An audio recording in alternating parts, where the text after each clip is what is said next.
BSc same 3માં આજના આપણા video લેક્ચરમાં હું મેહુલ પ્રજાપતિ આપણને નવા યુનિટની શરૂઆતથી જ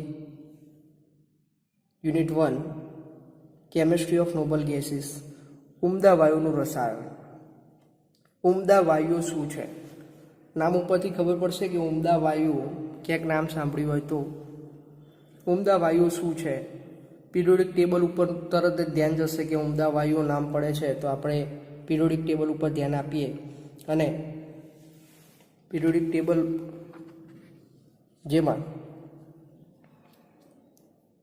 એ આપણને આવર્ત કોષ્ટક બતાવેલું છે કે અહીં જે છેલ્લી લાઈન છે ટોટલ સમૂહમાં છેલ્લો સમૂહ જે આપણો 18મો સમૂહ છે એમાં હિલિયમ He, નિયોન Ne, ત્રીજું છે argon Ar, krypton Kr, ઝીનોન Xe, radon Rn, જે અનુક્રમે હિલિયમ એ 2 પરમાણુ ક્રમાંક, નિયોન એ 10, આર્ગોન 18, ક્રિપ્ટોન 36, ઝેનોન 54 અને રેડોન 86 એનો પરમાણુ ક્રમાંક ધરાવે છે.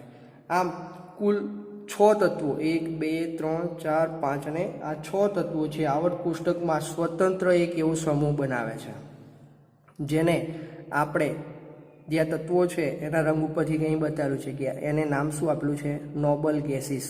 ઉમદા વાયુઓના જે સમૂહો છે બતાવેલું છે અને આ દરેક એ ચોક્કસ એવી વિશેષતાઓ ધરાવે છે.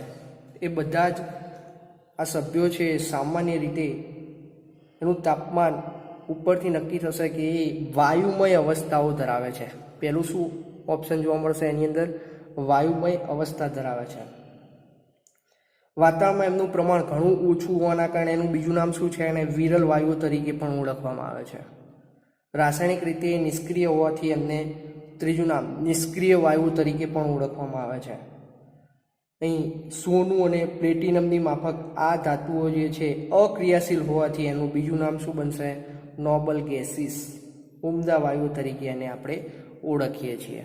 તો જોઈએ યુનિટની ઇન્ટ્રોડક્શનમાં કે સામાન્ય જે વાયુના નામ આપ્યા એમ આ દરેક વાયુઓ છે એ આ વાયુ તત્વો એ આવર્ત કોષ્ટકમાં એ સ્વતંત્ર સમૂહ બનાવે એમને આપણે ઉમદા વાયુઓ તરીકે ઓળખીએ છીએ. આ બધા જ સભ્યો સામાન્ય તાપમાને કેવા છે? વાયુમય અવસ્થામાં જોવા મળે છે. વાતાવરણમાં એનું પ્રમાણ ઓછું હોવાથી એનું બીજું નામ શું છે? વિરલ વાયુ તરીકે એને આપણે ઓળખીએ છીએ. રાસાયણિક રીતે નિષ્ક્રિય છે. નિષ્ક્રિય કેમ છે એના વિશેની માહિતી પણ જોઈએ છીએ.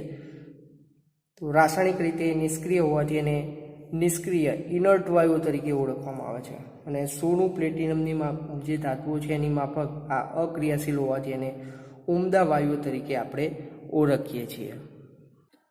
તો અહીં અને ઉમદા વાયુઓ એવું કેમ નામ આપવામાં આવે છે? તે ઉમદા વાયુ એની નિષ્ક્રિયતાના કારણો શું છે?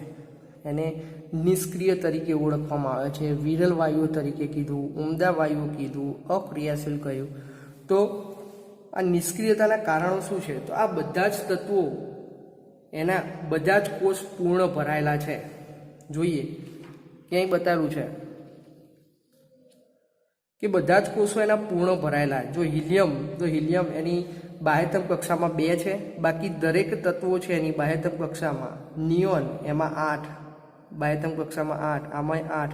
આમ દરેક તત્વો છે એમાં 8 ઇલેક્ટ્રોન જોવા મળે છે. એટલે શું કરશે? Helium, neon, argon, krypton, xenon, radon એ શું કરશે? કોઈને ઇલેક્ટ્રોન આપતા નથી કે કોઈની પાસે ઇલેક્ટ્રોન લેતા નથી.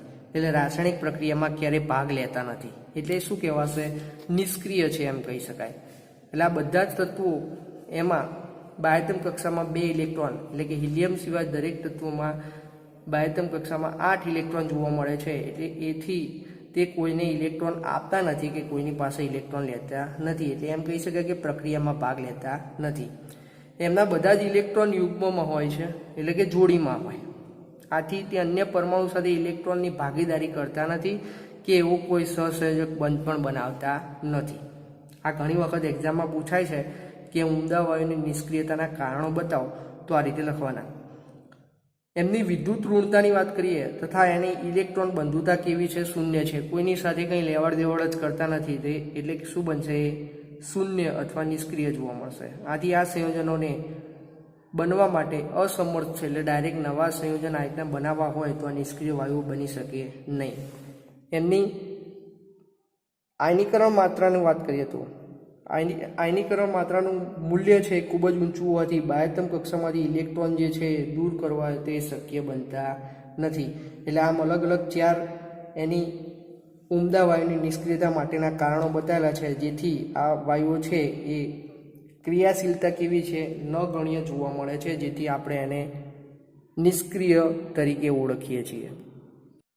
કંઈ પિરિયોડિક ટેબલ હાથમાં છે તો થોડું પિરિયોડિક ટેબલ વિશે પણ જોઈ લઈએ કે પિરિયોડિક ટેબલમાં પહેલી લાઈન છે, પહેલો સમૂહ છે જેને આલ્કલી મેટલ ધાતુઓ તરીકે ઓળખવામાં આવે. પછી આ બીજી લાઈન છે જેને આલ્કલાઇન અર્થ મેટલ તરીકે ઓળખીએ છીએ. આ વચ્ચેનો આખો ભાગ છે 21 થી લઈને 30, 39 થી લઈને 48, 57 થી 71, એનું નામ પણ અલગ છે 89 થી 103. પણ આ બધા જ સમૂહો છે જેને આપણે ટ્રાન્ઝિશન મેટલ તરીકે ઓળખીએ છીએ. આ લેન્થેનાઇટ શ્રેણી છે, આ આપણી એક્ટિનાઇટ શ્રેણી છે. આ લેન્થેનાઇટના સમૂહ તરીકે ઓળખાય અને એક્ટિનાઇટ શ્રેણીના સમૂહ તરીકે ઓળખીએ છીએ.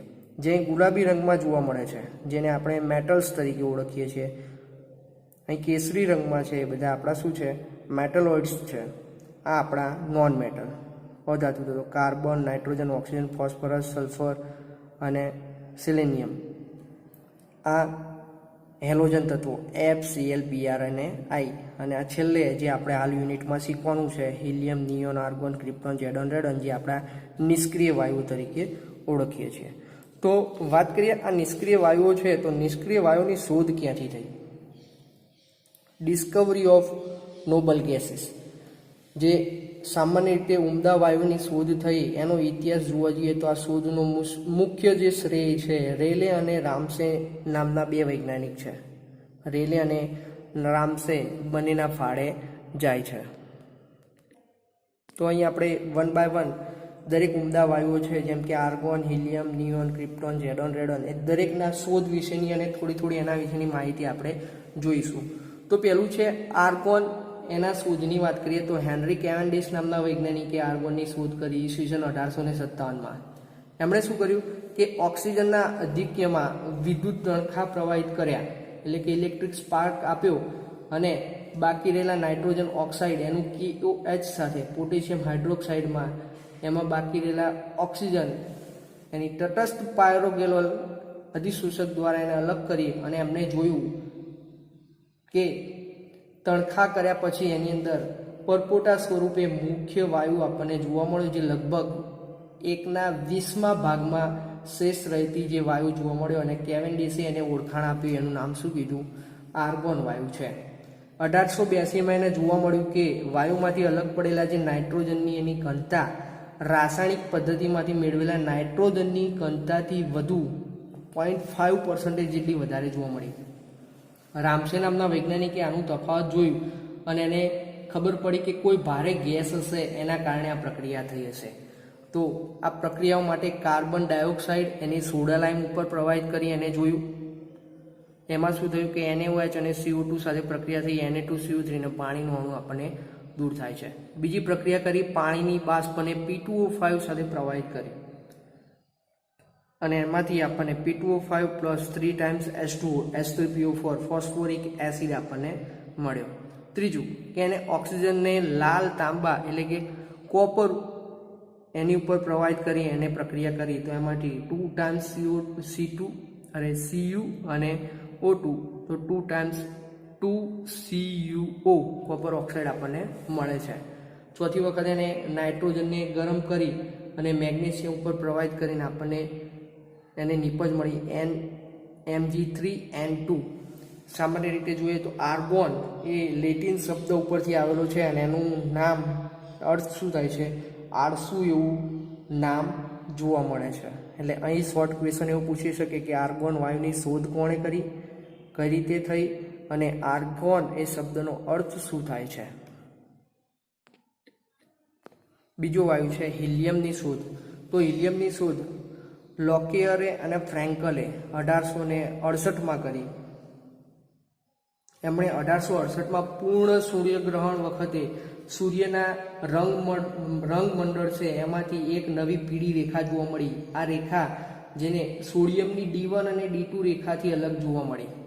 સોડિયમમાં બે D1 અને D2 રેખા જોવા મળી, એનાથી એ અલગ હતી. અને અન્ય વૈજ્ઞાનિક જોન્સે એને D1 D2 સિવાય એનું નામ શું આપ્યું? D3 નામ આપ્યું. અને આ રીતે એક નવા તત્વની શોધ થઈ જેનો ગ્રીક શબ્દ છે હિલિયોસ, જેને આપણે શું કહીએ છીએ? સૂર્ય તરીકે ઓળખીએ છીએ. આ એનો અર્થ થશે સૂર્ય. આના આધારે હિલિયમ એનું નામ આપવામાં આવ્યું. હિલિયોસ જેનો અર્થ છે સૂર્ય અને એનું નામ શું પાડવામાં આવ્યું? હિલિયમ એવું નામ એનું રાખવામાં આવ્યું. 1888માં હિલીબ્રાન્ડે યુરેનિયમ ઉપરથી મંદ H2SO4 સાથે પ્રક્રિયા કરીને એક વાયુ મેળવ્યો. એ પણ આના વર્ણપટ જેવો જોવા મળે તો એનું નામ પણ હિલિયમ છે એવું સાબિત થયું.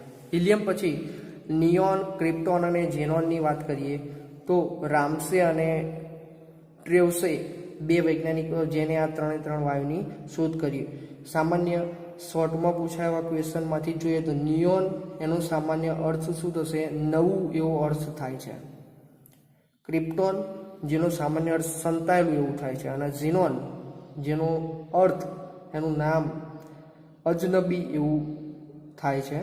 આર્ગોન અને હિલિયમ પછી રામસે અને ટ્રેવસે નામના વૈજ્ઞાનિકે વાયુના પ્રભાવી બાષ્પીકરણ દ્વારા આર્ગોનની ઘણી બધી માત્રા એકત્ર કરી અને એ ઉપરથી મળતા ભિન્ન ભિન્ન વાયુના નીચા દબાણે ફરીથી એનું પ્રક્રિયા કરવામાં આવી. તો આપણને પહેલું એને લાલ રેખા જોવા મળી. એમાંથી પહેલો વાયુ છે નિયોન, જેનો અર્થ છે નવું. અંતિમ ભાગમાં બે નિષ્ક્રિય વાયુઓ મળ્યા, જેમાંથી એક ક્રિપ્ટોન એટલે કે સંતાડું, અને બીજું કે જે વર્ણપટમાંથી લીલી રેખા પ્રાપ્ત થઈ જેનું નામ આપ્યું ઝીનોન, અજનબી એવું નામ આપ્યું. અને છેલ્લે રેડોન વાયુની શોધ.